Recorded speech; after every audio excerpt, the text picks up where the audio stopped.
Ternyata memang sindikat judi online itu memanfaatkan rekening-rekening yang tidak aktif ini, dan mereka biasanya main dengan orang dalam. Jadi memang orda itu ada di mana-mana. Bahkan ke depan ini kalau nanti perubahan undang-undang pemerintah Aceh tidak mulus, itu juga berpotensi terjadi ketegangan kembali antara Aceh dan Jakarta. Dan memang banyak ketegangan-ketegangan, khususnya Aceh pada hari ini memang sedang menjadi sorotan utama. Terbukti Ustaz Nasir, akhir-akhir ini banyak menteri datang ke Aceh. Jadi kalau kita absen hari ini, menteri, wamen, tokoh-tokoh besar, dirjen, itu banyak datang ke Aceh akhir-akhir ini. Makanya mungkin akan ada info-info menarik lain dari Bang Nasir terkait bagaimana kita hari ini juga Aceh harus bersiap untuk bisa lebih maju lagi ke depannya, lebih jaya lagi ke depannya.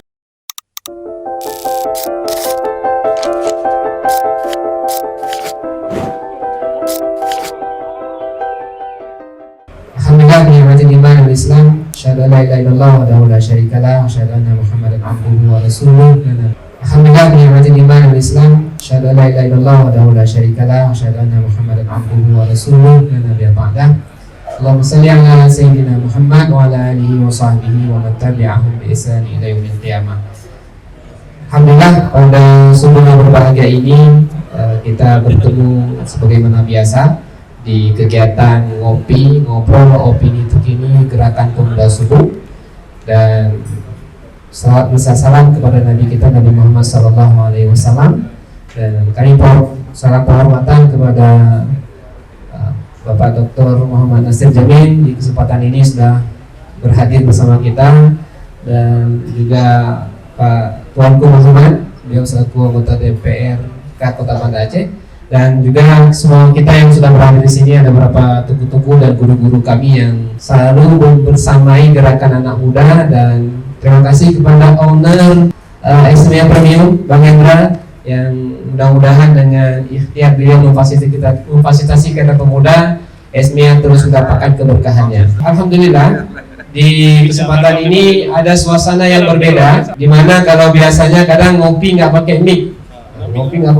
kecuali kemarin ada beberapa inisiatif, ada pakai wireless, ada yang kadang pinjam punya orang sampai ke sini nggak ada baterai, ya nggak ada baterai. Kadang pinjam punya orang tiba-tiba di sini nggak cukup fasilitas yang bisa mendukung. Tapi alhamdulillah hari ini soundnya begitu menarik dan begitu menggelegar, dan mudah-mudahan ini suatu keberkahan untuk GPS dan suatu keberkahan untuk anak-anak muda.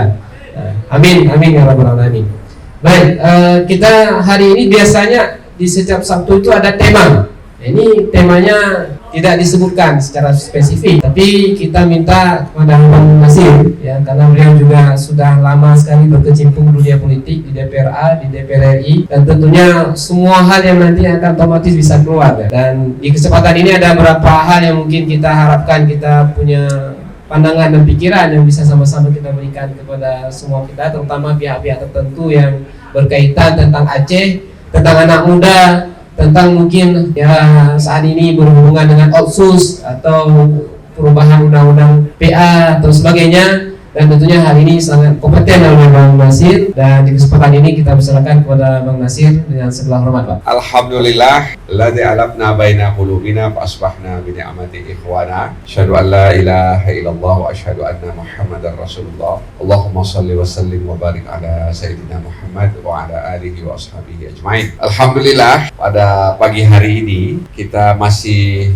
diberi kenikmatan untuk bisa duduk bersama di tempat ini, difasilitasi oleh satu perkumpulan yang dinamakan dengan GPS, Gerakan Pemuda Subuh, dan sebentar lagi ada Gerakan Pemuda Malam. Oleh karena itu kita senantiasa mendoakan dan memberikan support agar gerakan-gerakan seperti ini harus selalu hadir di tengah-tengah aktivitas masyarakat. Oleh karenanya saat Ustadz Akmal ya menyampaikan kepada saya bahwa perkumpulan ini membutuhkan sound system, maka saya pun tergerak untuk mendonasikan sound system, karena saya tanya GPS ini sudah lebih kurang 2015, dan itu artinya sudah lebih kurang 10 tahun GPS ini hadir membersamai anak-anak muda. Oleh karena itu, saya pun rasanya akan merasa bersalah kalau tidak membantu JPS dalam bentuk sound system tadi ini. Nah, karenanya saya menyerahkan itu, dan memang saya bilang, ditulis juga itu bahwa properti ini didonasikan oleh M. Nasir Jamil. Karena memang Allah Subhanahu wa Ta'ala juga memberikan ruang kepada kita untuk sirran wa alanian. Menyerahkan itu, memberitahukan itu bisa secara sir, bisa juga secara terang-terangan. Oleh karena itu, saya berharap agar donasi ini bisa menjadi bahagian yang tidak terpisahkan untuk mengakrabkan suasana kegiatan-kegiatan yang dilakukan oleh GPS. Ya, mudah-mudahan diterima dengan senang hati, insya Allah. Saya menghormati seluruh yang hadir di sini. Ada anggota DPR, kabupaten, kota, tokoh-tokoh masyarakat, senior saya. Dan pada pagi hari ini, ya, saya mungkin tidak punya tema yang khusus, cuman hanya bincang-bincang terkait dengan dinamika situasi yang ada di belahan dunia, di luar Indonesia, dan juga situasi politik di Indonesia, dan juga situasi yang ada di Aceh ini. Jadi sama-sama kita ketahui bersama bahwa situasi yang ada di nasional, kemarin misalnya kita dikejutkan pemberian amnesti dan abolisi oleh Presiden Prabowo Subianto kepada Tom Lembong dan Hasto Kristianto. Memang tidak ada angin, tidak ada hujan. Tiba-tiba ada amnesti dan abolisi berbarengan dengan 1.116 orang lainnya. Dan tentu saja ini sebuah keputusan politik yang didasarkan dengan pertimbangan-pertimbangan. Ya tentu karena ini keputusan politik, orang pun bermacam-macam melihatnya. Dan tentu saja sah-sah saja kalau kemudian orang punya perspektif berbeda terkait pemberian amnesti dan abolisi tersebut. Tapi keputusan sudah dikeluarkan, Tom Lembong akan bebas, demikian juga Hasto Kristianto juga akan bebas. Artinya dia tidak akan lagi menjalani pidana sebagaimana yang diputuskan oleh majelis hakim. Oleh karena itu, jamaah JPS yang saya hormati, itulah dinamika ketatanegaraan yang ada di Indonesia, dan Presiden mengambil alih persoalan hukum yang dihadapi oleh Tom Lembong dan Hasto Kristianto. Kita masih ingat bagaimana Presiden mengambil alih soal 4 pulau yang sempat ramai di dunia maya. Di dunia nyata nggak ramai itu, bener nggak ramai. Saya jalan waktu sengketa 4 pulau itu, saya datang ke beberapa tempat, mengunjungi beberapa kabupaten. Sedikit sekali orang yang bicara soal 4 pulau itu. Tapi kalau kita ngintip di dunia maya kita penuh dengan komentar-komentar, baik komentar yang positif maupun komentar yang negatif. Presiden mengambil alih itu karena dikhawatirkan isu itu akan berdampak terhadap hubungan harmoni antara daerah dengan Jakarta khususnya, dan juga antar daerah di mana Sumatera Utara dan Aceh. Karena dikhawatirkan ada pihak-pihak yang nanti akan memanas-manasi sehingga ada konflik sosial antara masyarakat Aceh yang ada di Sumatera Utara khususnya di Medan dengan masyarakat yang ada di sana. Sebab sebelumnya juga kita misalnya mendapatkan informasi ada warung-warung kopi Aceh yang dirazia, kemudian juga ada geng motor yang masuk ke warung kopi Aceh, dia buat keributan, buat kerusakan, dan itu terjadi di sana. Sehingga itu juga bisa menjadi pemicu untuk kemudian terjadi gesekan antara masyarakat di sana. Nah, oleh karena itu Pak Presiden mengambil alih dan kemudian menetapkan 4 pulau itu ya menjadi kembali milik Aceh. Jadi memang ada kesalahan koordinat, dan memang yang namanya Pulau Panjang itu hampir di seluruh provinsi itu ada nama Pulau Panjang. Jadi kalau kita lihat peta itu di Sumatera Utara, di Aceh, di Sumatera Barat, Riau, bahkan di Kalimantan itu nama Pulau Panjang itu hampir mendominasi ya nama pulau-pulau di Indonesia ini. Alhamdulillah sudah selesai, Tom Lembong juga sudah selesai, si Hasto juga sudah merasa lega. Nah, tinggal bagaimana ke depan ini ya pemerintahan itu dikelola oleh Pak Prabowo dan para pembantunya. Oleh karena itu, karena Tom Lembong sudah dapat abolisi, si Hasto sudah dapat amnesti, maka kita berharap ya tidak ada lagi kegaduhan. Dan memang ini juga satu renungan dalam konteks penegakan hukum. di Indonesia ini. Peristiwa Tom Lembong, peristiwa Hasto Kristianto itu menjadi catatan bagi para pengamat hukum, praktisi hukum, kalangan akademisi yang selama ini menguliti isu-isu hukum, yang mereka melihat bagaimana penegakan hukum itu sendiri. Dan itu sebabnya kenapa hari ini DPR bersama pemerintah itu sedang memperbaiki hukum acara pidana kita. Ya, hukum pidananya sudah diselesaikan 2024. Nah, hari ini kita sedang memperbaiki hukum acara pidana kita. Nah, nanti kalau misalnya di antara peserta yang ada yang selama ini berkonsentrasi terkait dengan hukum jinayat, ya mungkin bisa menyampaikan dalam forum ini di mana posisi hukum jinayat dalam hukum acara pidana kita nanti ke depan. Karena ini penting agar kemudian hukum acara pidana bisa mengakomodir hukum jinayat yang ada di Aceh sebagai bahagian dari keistimewaan dan kekhususan yang dimiliki oleh Aceh. Nah, oleh karena itu hukum acara pidana itu sebenarnya ingin mengatur, membatasi subjektivitas penegak hukum dalam memproses satu perkara pidana. Jadi kita atur soal upaya-upaya paksa yang selama ini dilakukan oleh aparat penegak hukum. Jadi upaya paksa itu ada penangkapan, penahanan, kemudian penggeledahan, penyitaan, kemudian penyadapan, dan pemblokiran. Jadi kemarin PPATK memblokir rekening-rekening dorman, rekening-rekening yang tidak aktif, dan memang menimbulkan polemik, ya.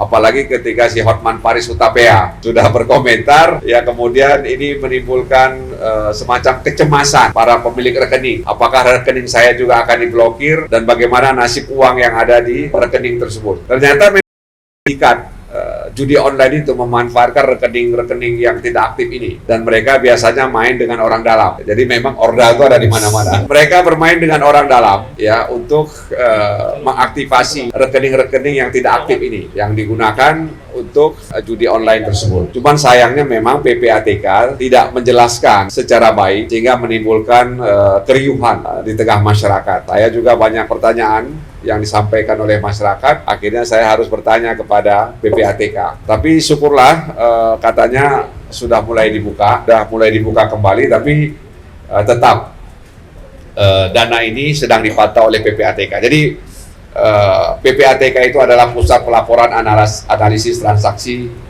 keuangan. Ya, jadi dia tahu lalu lintas uang itu. Ya, uang ini kemana, dia tahu.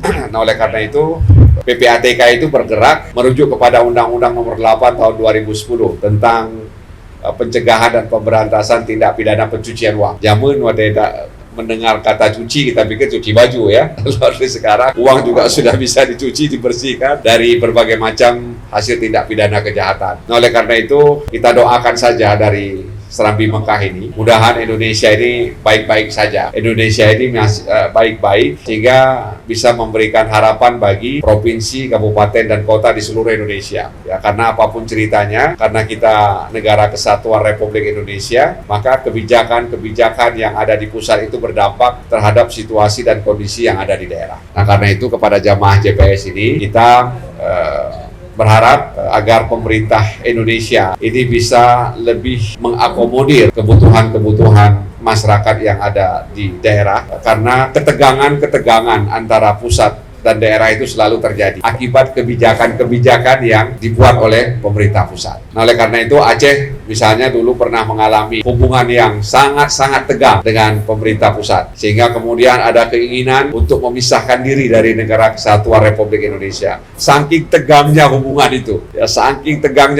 itu, berbagai macam upaya dilakukan, ya, supaya ketegangan itu tidak tegang lagi. Berbagai macam pihak didatangkan untuk meredakan ketegangan itu, tapi ternyata belum berhasil, dan akhirnya Allah Subhanahu wa Ta'ala memberikan satu peristiwa besar, dan akhirnya itulah yang menjadi energi untuk meredakan ketegangan itu, dan akhirnya, ya, ketegangan itu bisa diredakan, kemudian disatu mejakan, dan kemudian ditandatangani bersama, dan kemudian Aceh bisa seperti ini. Oleh karena itu hubungan antara pusat dan dan daerah memang diharapkan adalah hubungan yang harmoni. Jadi daerah itu adalah daerahnya pusat, pusat itu adalah pusatnya daerah. Nah itu sebenarnya idealnya seperti itu. Daerah adalah daerahnya pusat, pusat adalah pusatnya daerah. Jangan sampai kemudian pusat merasa daerah itu bukan daerah mereka, orang daerah juga merasa pusat itu bukan pusat mereka. Nah kalau ini tidak dikelola dengan baik, maka ketegangan-ketegangan itu akan muncul kembali. Seperti yang saya katakan tadi bahwa 4 pulau itu adalah ketegangan antara pusat dan daerah. Nah, kemudian juga kasus-kasus penguasaan lahan itu juga bisa menjadi potensi ketegangan antara pusat dan daerah. Bahkan ke depan ini kalau nanti perubahan undang-undang pemerintah Aceh tidak mulus, itu juga berpotensi terjadi ketegangan kembali antara Aceh dan Jakarta. Oleh karena itu ya memang ini sedang memitigasi potensi ketegangan-ketegangan itu, terutama soal alokasi dana alokasi umum untuk Aceh, dana alokasi khusus juga, karena hari ini kan gara-gara dana alokasi umum yang berkurang, akhirnya daerah juga mengurangi beberapa pembiayaan-pembiayaan, dan itu membuat daerah mengalami hambatan dalam percepatan ekonomi di daerah itu. Oleh karenanya sekali lagi di dalam kesempatan ini kita harus berusaha untuk menjaga agar ketegangan-ketegangan itu tidak terjadi lagi, karena kita akan kehabisan energi ya dengan ketegangan-ketegangan itu. Nah, kita ingin maju. Aceh kemarin juga saya baca di berita masih menjadi daerah miskin di Sumatera berdasarkan data BPS. Ya, jadi memang Indonesia juga kalau merujuk kepada data World Bank itu jumlahnya bisa lebih dari 100 juta orang miskin di Indonesia. Tapi kalau merujuk kepada data BPS, angkanya bisa di bawah 50 juta. Nah, oleh karena itu orang sedang melihat mana yang layak dipercaya, data BPS atau data World Bank. Tapi apapun ceritanya, kemiskinan ini akan berdampak terhadap kehidupan sosial masyarakat kita. Nah, oleh karena sekali lagi ya, kegiatan-kegiatan ini saya pikir harus juga melihat ke arah itu. Bukan hanya soal bagaimana membekali jamaah peserta dengan ilmu, tapi juga bagaimana melihat masyarakat kita. Jadi JPS diharapkan bisa melihat potensi yang ada, dan kemudian bagaimana potensi ini bisa diarahkan ke sudut lainnya. Karena itu akan berdampak nanti dengan upaya JPS untuk membentuk karakter masyarakat. Karena kita kan ingin agar kegiatan seperti ini diharapkan meskipun tidak cepat, tapi kita berharap ada sebuah kepastian ke depan bahwa ini adalah bahagian untuk membentuk karakter masyarakat kita. Nah, dalam rangka membentuk karakter masyarakat itu, maka ada sudut-sudut lain yang harus diperhatikan. Meskipun itu bukan tanggung jawab JPS, tapi paling tidak JPS bisa melihat potensi-potensi yang ada, sehingga kemudian upaya membentuk karakter ini ya bisa selaras dengan sudut-sudut yang ada di sana. Ya. Jangan sampai kemudian sudut ini begitu steril, sementara sudut-sudut lainnya tidak steril, dan dikhawatirkan akan mengganggu sudut ini pada gilirannya. Oleh karena itu, mari terus memikirkan dan mencari jalan ya dengan sungguh-sungguh, karena kalau kita mencari jalan itu dengan sungguh-sungguh, Allah Subhanahu wa taala akan memberikan jalan kepada kita, dan kesulitan selalu ada kemudahan di dalamnya. Oleh karena itu, kepada JPS saya mengajak untuk terus mencari jalan. Ya, jangan puas dengan jalan yang ada, cari jalan-jalan lain agar kemudian jalan-jalan ini bisa mengantarkan upaya kita untuk pembentukan karakter masyarakat sebagaimana yang diharapkan oleh ajaran Islam. Jadi karakter masyarakat inilah yang kita harapkan menjadi bahagian yang tidak terpisahkan untuk menghadirkan apa yang sering kita dengar, baldatun thayyibatun wa rabbun ghafur. Billahi taufiq wal hidayah. Assalamualaikum warahmatullahi wabarakatuh. Baik, terima kasih banyak pada Bang Nasir yang tadi sudah meng-highlight banyak hal dari fenomena hukum dan politik serta daerah kita di Aceh, dan suatu komitmen penting bagi kita untuk kita sama-sama menjaga apa yang dikhawatirkan tadi, mulai dari kebijakan-kebijakan yang mungkin tidak berpihak kepada keadilan atau kepada keputusan-keputusan yang bisa memunculkan konflik-konflik yang tidak positif antara suatu masyarakat, daerah atau pusat. Dan ini suatu tantangan besar bagi generasi muda di Aceh, di mana ada juga penelitian bahwa masyarakat Aceh ketika gandrung dengan medsos ini ada kehilangan kesadaran masa lalu, sehingga mereka tidak pernah mendengar ada MOU, ada sebagian Gen Z yang tidak tahu konflik, ada yang tidak tahu, sehingga ini membuat memori kenangan ini akan punya cara yang berbeda.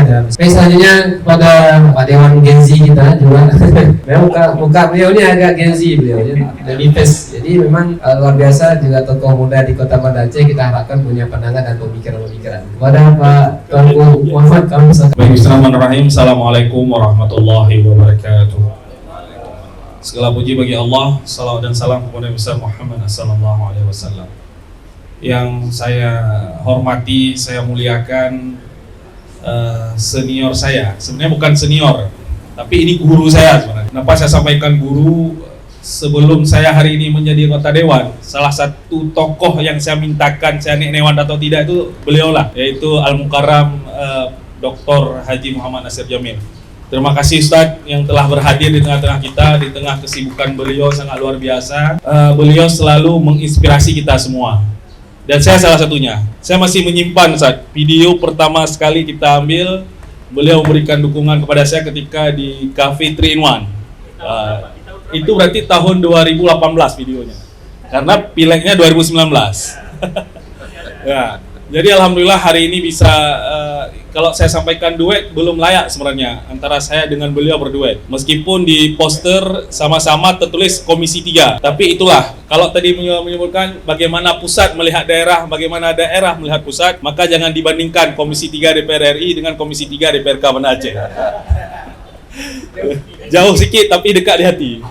Alhamdulillah beliau bisa berada di tengah-tengah kita, dan saya sangat berharap nantinya kita bisa menyerap banyak informasi, menyerap banyak hal, dan juga mendapatkan segala sesuatu yang mungkin tadi menjadi tegangan bagi kita selama ini, baik di dunia nyata maupun dunia medsos. Kemudian yang saya hormati Ketua GPS yang sangat luar biasa, khidmatnya dalam selalu eksis dalam menjaga GPS. Karena banyak hari ini Ustaz Nasir, komunitas-komunitas yang pertama ada kemudian sudah tiada, yang pertama eksis kemudian sudah tidak eksis. Tapi alhamdulillah hari ini GPS terus eksis dengan segala kelebihan dan kekurangan yang ada. Makanya kita berikan A+ terhadap Ustaz Akmal Iman dan seluruh pengurus GPS yang alhamdulillah hari ini sudah mendapat kekuatan baru, yaitu satu paket sound system. Jadi ini bukan sepaket alat salat, bukan seperangkat alat salat, tapi ini seperangkat sound system yang mana bagi kita aktivis ini adalah senjata paling kuat sound system. Jadi kalau demo dulu waktu di kami, sound itu adalah kekuatan paling kuat, peluru paling kuat, dan itu mungkin akan menjadi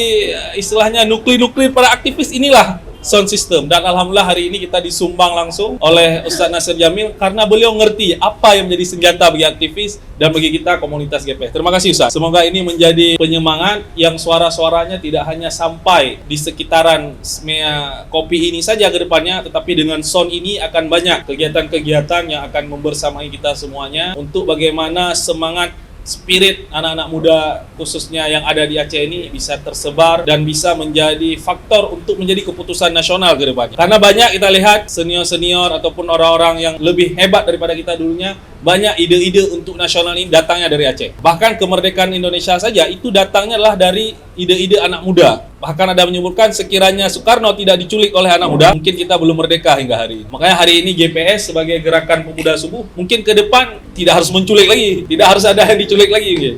Tetapi adalah bagaimana kita mengambil semangat dan spirit untuk selalu menjadi kekuatan bangsa ke depannya. Kemudian juga yang saya hormati seluruh guru-guru saya yang telah berhadir. Ini juga ada sesepuh Gampong Langgugum ini juga, Pak Haji Maslan yang baru pulang dari haji Ustaz. Beliau Sekdes Gampong Langgugum dan juga hari ini sekretaris Tuhapet. Jadi spesialis sekretaris, dan juga seluruh guru-guru saya tidak bisa saya sebutkan satu persatu. Alhamdulillah hadir juga ini ada juga mantan senior Gubernur Fakultas Tarbiyah saya Bang Burhanuddin. Kemudian juga ada anggota DPRK Aceh Besar ini Bang Sabur yang juga merupakan aktivis muda dulunya yang hari ini kita bergerak dan memperjuangkan di Parlemen Banda Aceh dan Aceh Besar. Baik, sidang jamaah ngopi yang dihormati Allah, saya sebenarnya tidak ingin memperbanyak banyak hal karena kita memang pada hari ini mengharapkan di momen singkat ini kita nantinya menyerap informasi dan ilmu dari Ustaz Nasir kita. Karena kalau berjumpa dengan saya itu lebih mudah dibandingkan berjumpa dengan Ustaz Nasir. Makanya momen yang saya harap mungkin tidak, apalagi mungkin ini hanya sampai jam 8 saja. Saya rasa kepada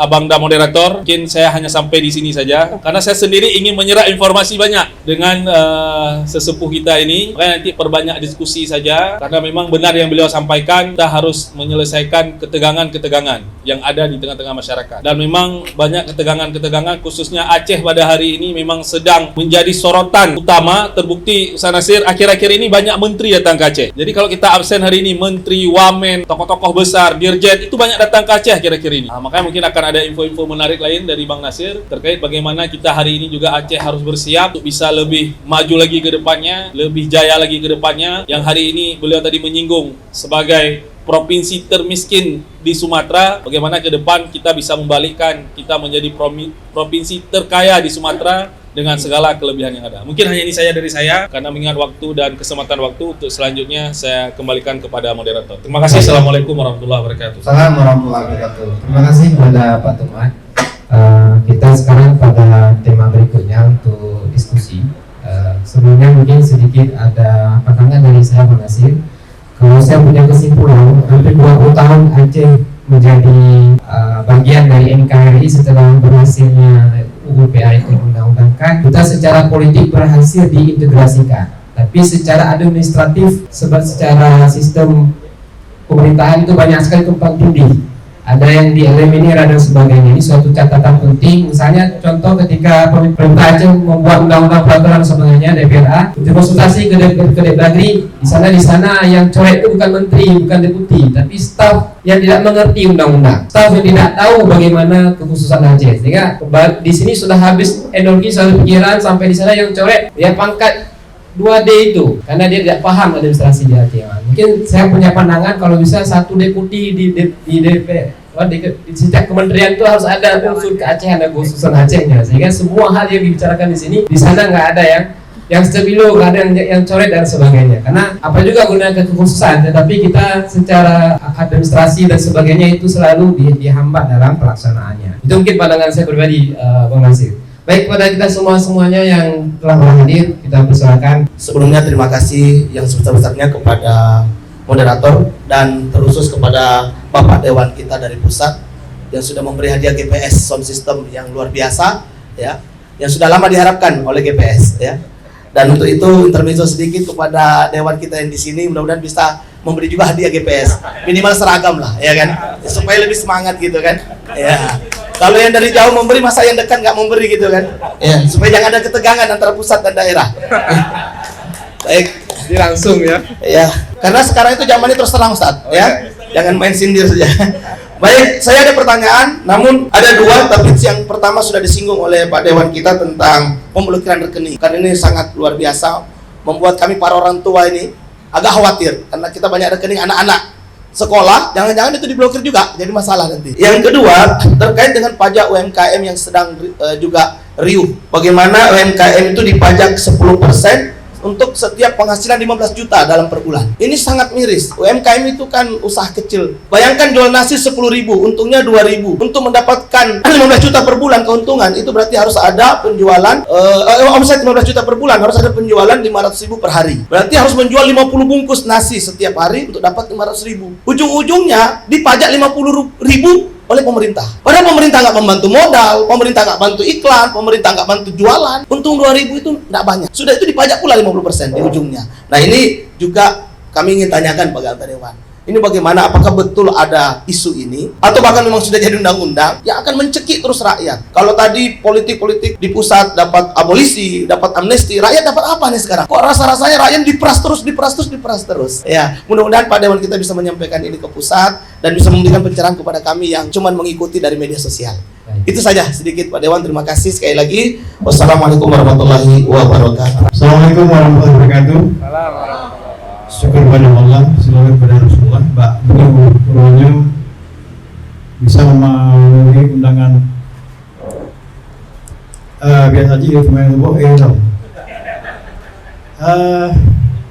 Saya kenal Bang Nasir sebelum ke Senayan karena tahun 2002 saya menjadi ketua panitia mempertemukan 200 tokoh di Hotel Intercontinental Jakarta. Beliau datang dengan Mukhlis Buta, dengan Imam Hamid, dengan Adi Laut untuk menekan Jakarta untuk tidak melakukan perang militer. Tapi yang terjadi tetap terjadi, dan isu-isu fenomenal ini menjadi penting dan strategis karena isu Aceh menjadi isu internasional. Statement orang Aceh itu selalu mendunia. Apapun isu referendum Mualim kemarin sampai 3 bulan menjadi headline news di internasional. Yang di Papua banyak awak remigrasi dari proyek isu. Artinya isu Aceh ini menjadi sangat menarik. Saya mau bertanya kepada sahabat saya Bang Nasir Jamil, sebenarnya peran Polres itu apa? Sehingga terkadang kita harus berjuang sendiri untuk menyampaikan isu-isu tentang Aceh. Kalau kemarin isu pulau lenggelam Semalo Mualim secara politik, sehingga walaupun menyimak kejahanan segala macam, tetap pada ending terakhir resolusi konflik Pak Mualim. Nah, maksudun burunya hal-hal yang sangat terkait dengan isu-isu Aceh lagi bilang badan segala macam, yang kan terlalu dan dia akan diambilnya ngalir, sehingga makanya lenggalan beberapa orang-orang di Senayan itu seperti tidak nyaring, paling nama Nasir, Tuku Riki, dan hanya 5 orang yang bergerak-gerak lah ya, termasuk DA Khalid. Tapi madu-madu dengan kepentingan partai dan dengan kepentingan unsur partai. Mungkin Bang Nasir bisa jawab, karena Forbes itu menjadi pertanyaan yang selalu ditanyakan oleh generasi Bagaimana daerah itu seperti apakah kemajuan Forbes untuk mempresur isu-isu Aceh, dukungan Forbes terhadap Aceh. Mungkin lagi ya, dan salim ke Tuan Ibu karena lo pernah menjajah ke Indonesia. Yang tinggal 20 juta. Baik, terima kasih atas respon positifnya. Jadi memang satu yang tidak diatur atau yang tidak menjadi kewenangan daerah itu adalah soal moneter. Moneter itu juga erat kaitannya dengan perpajakan, ya. Dan ada undang-undang tentang harmonisasi perpajakan. Ya, jadi memang agak dilema soal perpajakan ini. Di media sosial itu hampir setiap hari kita membaca komentar-komentar satir ya soal pajak di negeri ini. Dan memang salah satu kelebihan orang Indonesia ini sangat kreatif ya memberikan komentar-komentar. Jadi kalau kita lihat komentar netizen tentang pajak itu lebih tajam dari yang disampaikan tadi itu. Lebih ngeri lagi. Jadi paling enak itu kalau misalnya ada satu berita besar yang heboh lalu kita baca komentar netizen, itu kadang di luar nalar kita.